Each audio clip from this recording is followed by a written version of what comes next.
Matt Swaringim. He's a musician in the St. Louis area. Thanks for doing this interview, Matt. Absolutely, man. I'm excited. So, why don't you tell us just a bit about your background, how you learned to start playing instruments, and Sure. and how you kind of got into music. Sure. Well, a few years ago, I was actually in a youth group setting, and my youth pastor was leaving the church to go pursue something else, and he was the worship leader of the time, and so that position needed to be filled. And I kind of felt like God was calling me to do it, and I said, I don't play an instrument. I don't know how I'm going to do this. And through that, he kind of just gave me the guitar, and so I picked it up. And the first time I ever picked up the instrument, I really did not like it.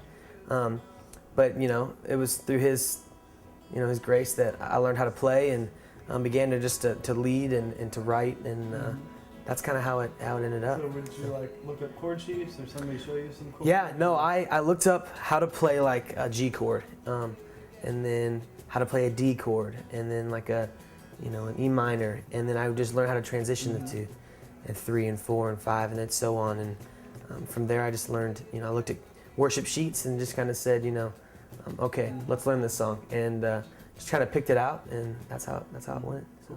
When did you start actually writing your own stuff? Well, I wrote my first song ever when I was 15. It was one of those intense relationships, because they were so serious back then. And so I wrote that song, and it was ridiculous. And I've never sang it ever again in my entire life. Maybe I'll sing it later for you, but yeah, we'll do an exclusive right here. And what kind of music did you listen to growing up? Growing up, well, huge Shane and Shane fan. Huge. Sean McDonald. I listened to, I went to bed every night listening to KZK, Delilah. Shout out. Where's my plug? 102.5 soft rock. And but no, I liked the smooth jazz kind of.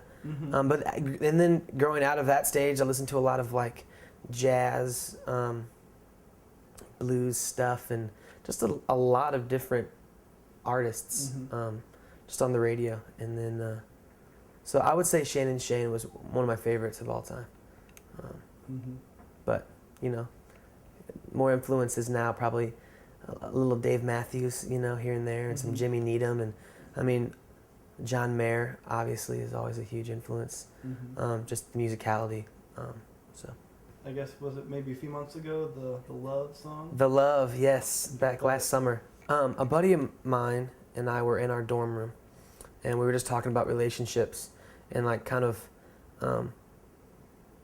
I think he just broke up with a girl, and we were just talking about, hey man, it's okay, and right, it happens, unfortunately, and so from there we just kind of talked about like our role and like what love was, and how it needs to be portrayed, and so basically the beginning of the verse just talks about, it says, sit back, I want to take you for a ride. I want to walk you back through the past days of my life.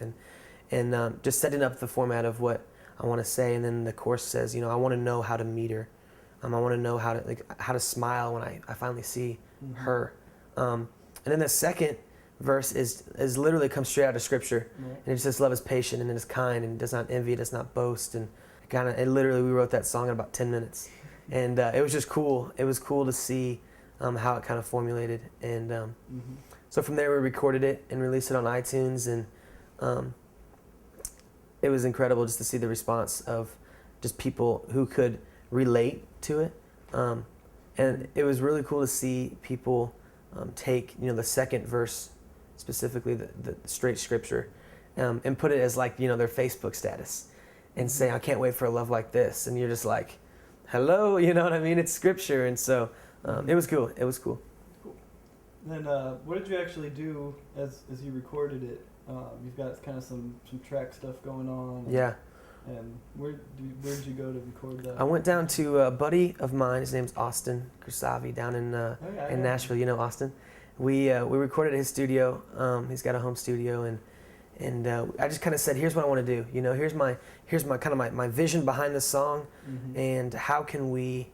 What can we do? And so he sat down on Reason and just made a beat, and I recorded some acoustic tracks on top of it, and then we just went and we rolled, and we recorded it in a couple days, and so be it. So Love with a period? That's right. Matt Is there Swaringim. something special with that period in that song title? I think, yes, when I was trying to decide, what we're going to call it, a lot of people have songs called Love, and so it was very generic, but I guess the song, in my opinion, is, love, period. Like, that's what we need, love, period. Nothing else. No more before or after, Right on. just so. All right, and then now with that song, you recorded the music video for it. We recently. did, yes. We went up to Chicago, beautiful city of Chicago, right outside Chicago, actually. We got together with a guy named Josh Seegers, and I kind of gave him my vision of what I wanted. And then my buddy, I have a new project I'm working on called mattandruss.com. Mm-hmm. And my buddy Russ, who we play together now, and Mm-hmm. he was kind of the visionary behind it, him and Josh, and I kind of just sat back and let it happen. But Mm-hmm. so we drove it to Chicago and we shot it, and we came back the same day, and yeah, it was incredible. It was Mm-hmm. it was a cool experience. So let's talk about kind of what you do these days with your music. We play anywhere, we actually played down on Main Street just a couple nights ago, literally on the corner, which may be legal, but don't say anything. Over the summer, we did a lot of worship camps with different churches, and went to church camps and just led worship for these youth groups. And then we did some coffee house shows here and there, and a couple other shows. And really, whatever opportunity we get, we try to grab. Whether it be leading worship, which we have a passion for, or doing our own stuff, which is fun too. I think over the summer, over the 3 months, we played probably 55 shows. I think that brings us to our Twitter fan question. Oh, We yes. put out a request for some fan questions for the interview, and we got a question from Josh Seegers. Yes. He says, Matt, what makes you so energetic with kids? Why are they your passion? I think in high school, we children, just find out who we want to be.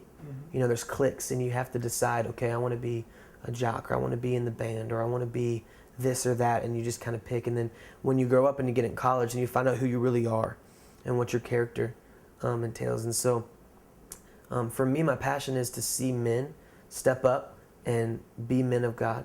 Stop being this punk dude over here, but step up and take the role as a leader and be a man. And so I think that starts really young. I think if you can start loving on these kids and showing just a love, an agape love that the Bible talks about, that they then can grab a hold of that and move on as well. And so I love hanging out with just energetic. I'm just a child at heart myself, and so I like to be crazy and spastic, and so we get along really well. But I think that's one of the main reasons why I love working with kids so much. Like, I know you have your mattswaringim.com, Yeah. your music. We also have mattandruss.com. Right, mattandruss.com. So that's you and your friend Russ. Yeah, we roomed together actually, and basically what it started as was just a video blog of devotionals, what's on our heart, and memorizing verses together. What it's become is we do events now around campus and around the city. So we're setting up now a tour for Christmas time in December. I think it's going to be called the No One Knows Yet. Here we go. This is official right here. I'll release it right here only. It's going to be called Christmas in Chicago. And we're doing 10 shows in a 2-week period all around the area of Chicago, and then out a few. But I have a personal Twitter, and Russ has one as well. And then we have a Matt and Russ Twitter. And it's cool to shoot out information. Mattandruss.com, our Twitter is actually where we send out information about, doing random events. Like I said, we may have an Ultimate Frisbee day at a park, and we'll say Ultimate Frisbee tonight, 7 o'clock, free pizza, be there. And we'll send it out over Twitter, and we also, people will tweet us questions, hey, what do you think about this? Or, can you talk about this sometime? And so we read them, and we study them, and we wrestle with the questions, and to see what we can do, where we can go. There's an album coming out in October, on October 1st, which has 10 songs. There's Love's on there, Get Up is on there. There is a live love track, and then a dedication to my grandfather, which is Amazing Grace. And so just a lot of different diverse ideas on that track. And so when that releases, hopefully its goal is to all the profits from that are going to go to making a new worship EP, which is worship stuff that we can hand out and give away, and so that's kind of the goal behind that CD. So it was fun to record. We recorded it with Austin again, and so So that's all recorded? yeah, it's recorded. It's done, and it should be out in a month All right. or so on October 1st on iTunes, and we'll get some hard copies as well. But iTunes is the place to go. And so, like I said, after that, we're going to continue to record. We're trying to hook up with some guys right now to record a Christmas EP, which would be fun. I've always wanted to do a Christmas EP, always. Yeah, the album that's coming out, it's called 101, and it's very much just, the reason it's called 101 is because it's just life lessons that I've learned and that I wrote about. I would love to do a live album as well, just a worship set.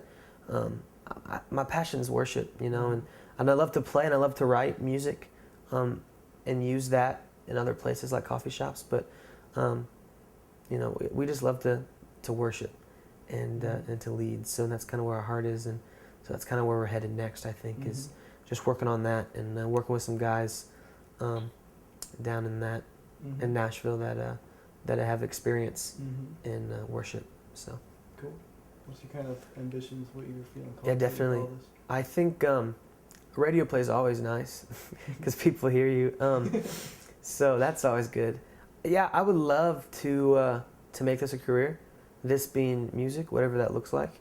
If we could, you know, travel and mattandruss.com, you know, if that could pick up and, you know, maybe give us a little bit of financial background, you know, where we could just do that and encourage people and travel and just spread the word, you know, that'd be incredible. But, you know, even if I got the opportunity to work in a church as a worship leader, I think I would be content. And so I'm kind of just at a point where I'm just waiting to see what God, you know, has next. He's good to continue to give us opportunities, and so I mean we keep taking them, and so hopefully, you know, we'll see what's next. Maybe if it's a record deal, you know, awesome. If it's not, then we'll see what's next and go from there. So.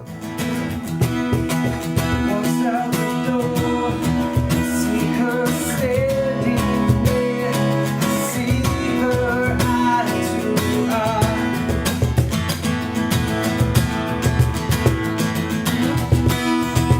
She's walking close, but I know not what to say to her tonight. But it's now when I see her face, I know, and I know what I see in her. But it's now when she talks that way, and I know what I see in her.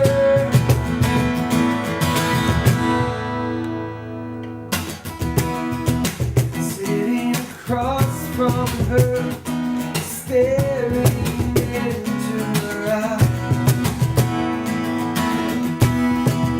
looks back at me and wonders, oh, why? All I want her to know is I will always be there.